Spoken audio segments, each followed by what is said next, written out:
Social মিডিয়ায় এখন ব্যাপক চর্চার কেন্দ্রে ছোট পর্দার জনপ্রিয় অভিনেত্রী জান্নাতুল সুমাইয়া হিমি। নতুন একটি নাটকের শুটিংয়ের বেশ কিছু দৃশ্য সম্প্রতি সামাজিক যোগাযোগ মাধ্যমে প্রকাশ পেতে শুরু হয়েছে তীব্র আলোচনা ও তুমুল বিতর্ক।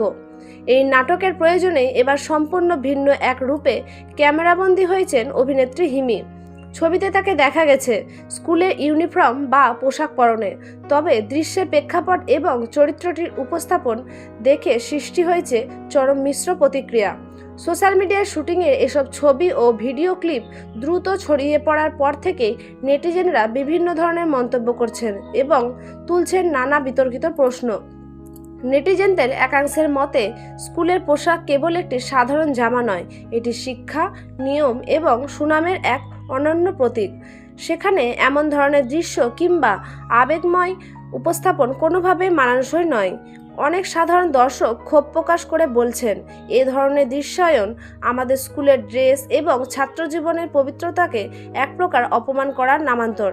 তবে এর বিপরীতে দাঁড়িয়ে হিমির ভক্ত ও শুভাকাঙ্ক্ষীদের দাবি ভিন্ন। তারা বলছেন, এটি শুধুই একটি স্ক্রিপ্ট ভিত্তিক অভিনয়ের অংশ এবং গল্পের নাটকের প্রয়োজনীয় চরিত্রটিকে এভাবে ফুটিয়ে তোলা হয়েছে। তাই বিষয়টিকে বাস্তবে না টেনে বা অহেতুক বিতর্ক না করার আহ্বান জানাচ্ছেন তারা। অভিনয়ের খাতিরে এমন দৃশ্য কতটা যুক্তিসঙ্গত, নাকি নাটকের স্কুলের পোশাকের মর্যাদা বজায় রাখা উচিত, এই বিষয়ে আপনাদের মতামত কি? কমেন্ট বক্সে জানান আপনার মূল্যবান মতামত। ধন্যবাদ।